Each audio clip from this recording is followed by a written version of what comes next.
Magandang gabi po, Sir Misteryo. At sa lahat po ng nakikinig, itago niyo na lang po ako sa pangalang Carlo, 29 years old, isang construction worker dito sa Maynila. Mahilig rin po ako makinig ng mga horror story katulad po nito. Tuwing pauwi ako galing trabaho, lagi po ako nakikinig sa channel nyo para hindi po ako antukin sa biyahe. Gusto ko lang pong ibahagi ang isang karanasan ko noong ako'y high school pa lamang. Nakatira po ako noon sa bayan ng Tarlac. Isa rin ako sa mga kabataang mahilig gumalat at makipagbarkada. Hindi ko rin po maiwasan ng mga gimmick, lalo na kapag may inuman. Isang beses, inimbitahan ako ng tropa kong si Jomar na pumunta sa birthday ng pinsan niya.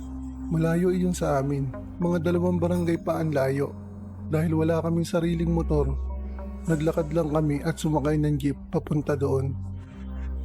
Sa agaran ng kasiyahan at tagayan, hindi kami halos kumain, puro alak lang ang inatupag namin. Madaling araw na po nang matapos ang inuman. Pinayuhan kami ng iba na doon na matulog pero nagpumilit pa rin kaming umuwi. Lumabas kami ni Jomar at halos wala nang dumadaan na jeep. Madilim na ang kalsada. Iilan na lang ang mga bahay na may ilaw. Habang naglalakad kami, ay biglang dumaan na jeep mula sa dulo ng kalsada. May nakasulat sa gilid, Santa Rosa Express. Nagulat kami dahil matagal nang wala yung linyang yun. Bata pa raw si Papa, nakasakay na siya roon. Pero ayon kay Papa, naaksidente at nabangga daw ang jeep at nahulog ito sa bangin. At mula noon, hindi na muling bumiyahe. Dahil lasing at gusto na naming makauwi, hindi na namin naisip ang mga kwento. Pinara namin ng jeep at agad naman itong huminto. Sumakay kami sa likuran at doon po namin napansin na wala halos pasahero, 3 matatandang babae lang. Tahimik ang biyahe. Napansin ko na ang mga kasama naming pasahero hindi kumikibo, nakatingin lang sila sa harap. Nakaupo ng tuwid, hindi kumukurap.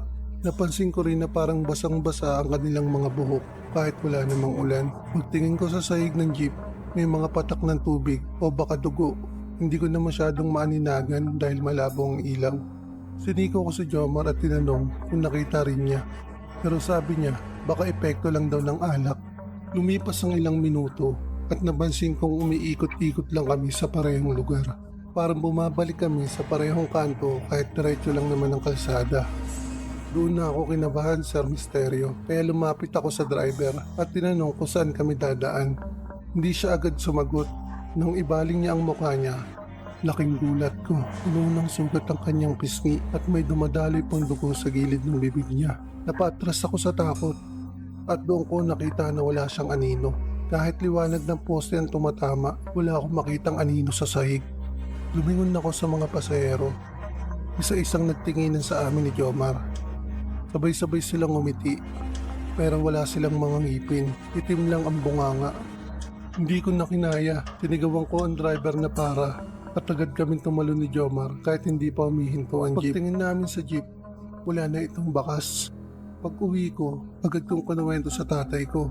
Kinilabutan siya dahil iyon ang mga jeep na sinasabi niya. Ang jeep na nahulog sa bangin noong dekada 80. Wala raw nakaligtas sa aksidente. Simula noon, hindi na ako basta-basta sumasakay ng jeep kapag 10 oras ng gabi, lalo na kapag malalayo at wala masyadong tao. Hanggang dito na lang po ang kwento ko, Sir Misteryo. Sana po ay may bahagi ninyo sa inyong channel.